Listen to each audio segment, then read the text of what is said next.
नमस्कार, Neelam fashion creation मध्ये तुम्हा सर्वांचं खूप खूप स्वागत आहे। आजच्या व्हिडिओमध्ये आपण प्रिन्सेस कट ब्लाउजचे जे सर्व काही फॉर्म्युले आहेत ते पाहणार आहे, जेणेकरून तुमचा प्रिन्सेस कट ब्लाउज जो आहे तो अजिबात चपटा होणार नाही किंवा एकदम परफेक्ट तुमच्या ब्लाउजला फिटिंग येईल। तर इथे मी तुम्हाला 36 साईजचा प्रिन्सेस कट ब्लाउज जो आहे तो ड्राफ्टिंग त्याचं मी तुमच्याशी शेअर करणार आहे। या पद्धतीने तुम्ही सुद्धा पहा प्रिन्सेस कटचं ड्राफ्टिंग करा, एकदम परफेक्ट असा हा ब्लाउज आपला तयार होतो। तर सर्वात पहिल्यांदा आपल्याला ब्लाउजची उंची घ्यायची आहे। ब्लाउजची उंची इथं मी 14 घेणार आहे, त्यामध्ये 1 इंच प्लस करून आपण 15 इंचावरती उंचीचं मार्किंग करून घ्यायचंय। इथे पहा या पद्धतीने मी उंचीचं मार्किंग करून घेत आहे 15 इंच।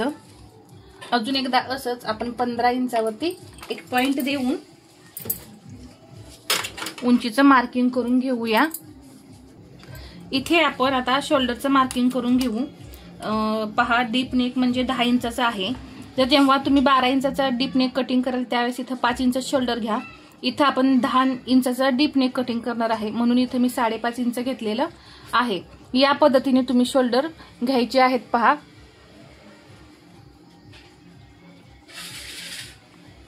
तर 5.5 इंचावरती आधी मी मार्किंग करून घेतलं।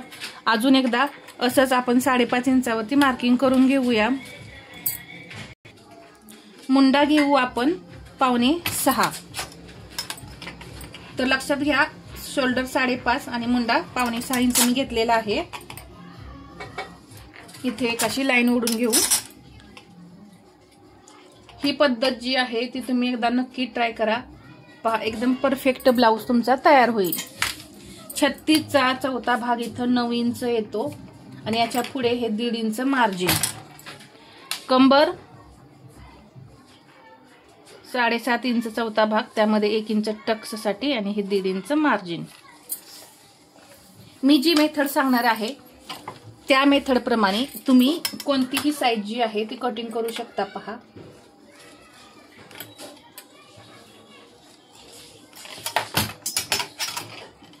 मुंडा आपण 1.25 इंचावरती घेणार आहे। इथून 36 साइज आहे म्हणून 1.25 इंच आणि हा अर्धा इंच डाऊन। आता हा जो मुंडा आहे, जी मुंडेची उंची आहे त्याचा असा मध्य आणि या पद्धतीने मुंड्याला आकार द्यायचे। पहा किती छान असे मुंड्याचे आकार जे आहेत ते आलेले आहेत। हा झाला आपला पाठीमागचा मुंडा। पुढच्या मुंड्याला आकार देण्यासाठी इथून घ्यायचा आहे 1.25 इंच, फक्त 0.75 आणि हा मुंडा आहे 1.2 म्हणजे 1.25 इंच। इथे एक 1/2 इंचावरती पॉइंट द्यायचा। पहा जास्तही आतमध्ये नाही घ्यायचं, थोडस 1/2 इंच असं घ्यायचं, नाहीतर परत खेचल्यासारखं होईल तिथे। म्हणून पहा या पद्धतीने हा मुंडा जो आहे तो ड्रॉ करायचा। तर हा झाला आपला पुढचा मुंडा। शोल्डर उतरू नये म्हणून इथे 2.25 इंच फक्त गळ्याची रुंदी घ्यायची, जास्त गळ्याची रुंदी घ्यायची नाही। 2.5 इंच गळ्याची रुंदी जी आहे ती घेऊ नका। इथे पुढचा गळा आहे 6.5 इंचावरती मी मार्किंग करून घेतलं आणि इथे 2.5 इंचावरती असा एक पॉइंट द्यायचा।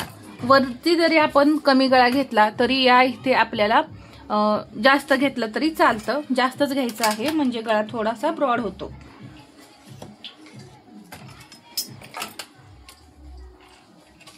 आणि इथे असा गळ्याला आकार द्यायचा।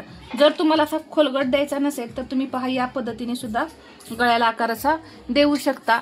तुम्हाला जसा हवा आहे तसा तुम्ही इथं आकार द्यायचा आहे।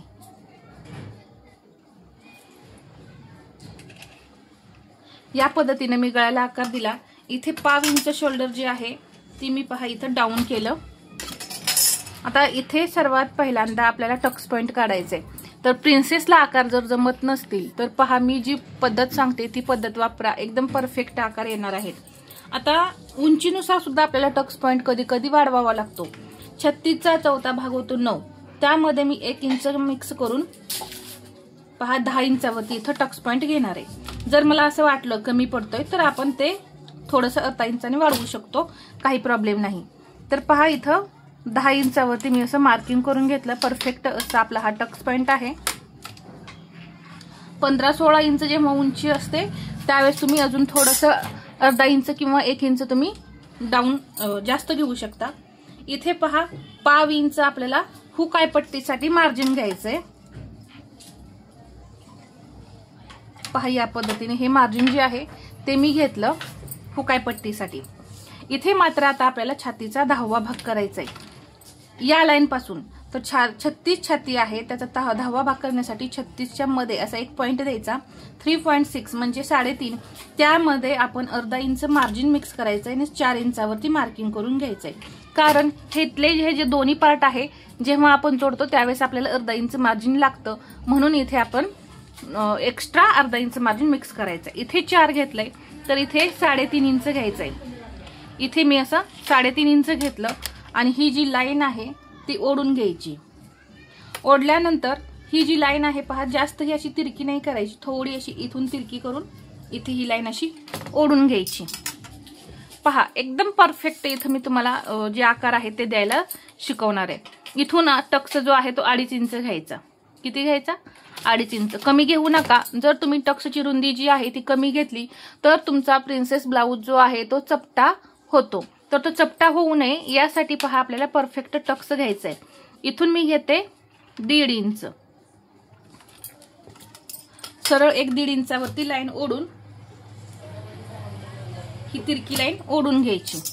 ओढल्यानंतर पहा इथून सरळ सरळ असं 1.25 इंचावरती या आणि हा आकार जो आहे पहा या पद्धतीने असा जोडायचा. ठीक आहे. पहा हा आकार जो आहे तो एकदम परफेक्ट असा तयार झाला. मग इथून सुद्धा 1.5 इंचावरती आपल्याला एक पॉइंट द्यायचा आहे. पहा आणि इथून असं वाढवत हा आकार इथं आणून मिक्स करायचा आहे. तर हा आकार जरा व्यवस्थित देऊन घेऊया आपण.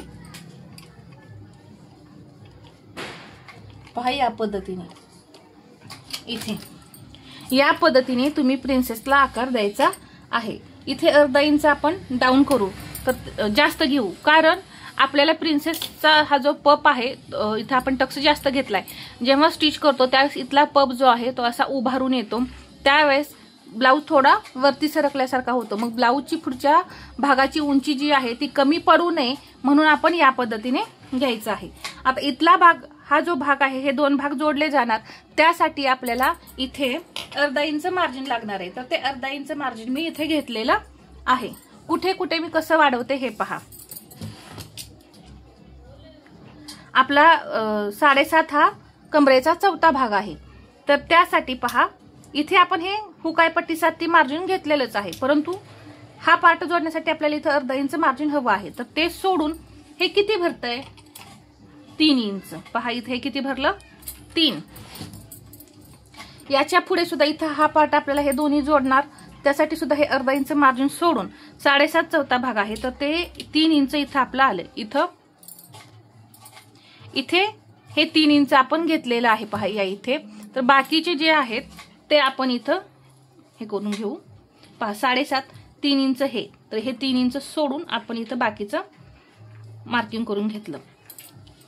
म्हणजे 4.5 इंचावरती आपण मार्किंग करून घेतलं. पहा इथून या पद्धतीने. आणि याच्या पुढे हे 1.5 इंच मार्जिन. या पद्धतीने पहा वाढवलं ना तुमचा कपडा कुठंही कमी पडणार नाही. इथे हा पॉइंट जोडून घेतला. हा पाठीमागचा भागाचा जो भाग आहे आपला तो मोजून घेऊ आधी. किती भरतोय? 8.25. तर हा सुद्धा 8.25 इंच झाला पाहिजे. पहा इथे 8.25 इंच येतोय. पहा बरोबर 8.25 इंच इथं आलं. तर मी तिथे मार्किंग करून घेतलं. हे अर्धा इंच आपलं आहे ते असं आपलं जोडून घ्यायचं.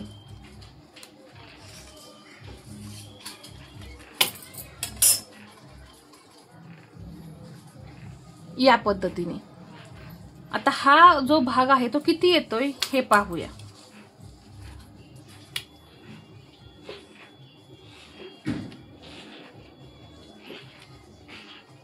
6.25 इंच आलेला आहे। हा पूर्ण राऊंड म्हणून आपल्याला हा सुद्धा 6.25 इंचच ठेवायचा आहे। तर त्यासाठी इथून हा पार्ट मी पहा एवढा वाढवला, जेवढा काही वाढवावा लागतो तेवढा वाढवायचा। बरोबर हे अंतर आणि हे अंतर सेम आलं पाहिजे, नाहीतर काय होतं कमी जास्त पार्ट तयार होतात। आणि हे मी असं जोडून घेतलं। आता हे जे मी कटिंग दाखवलंय यामध्ये तुम्हाला कुठेही वाढवायची गरज नाही। सर्व मार्जिन मी मिक्स करून तुम्हाला इथं हे जे ड्राफ्टिंग आहे ते दाखवलेलं आहे।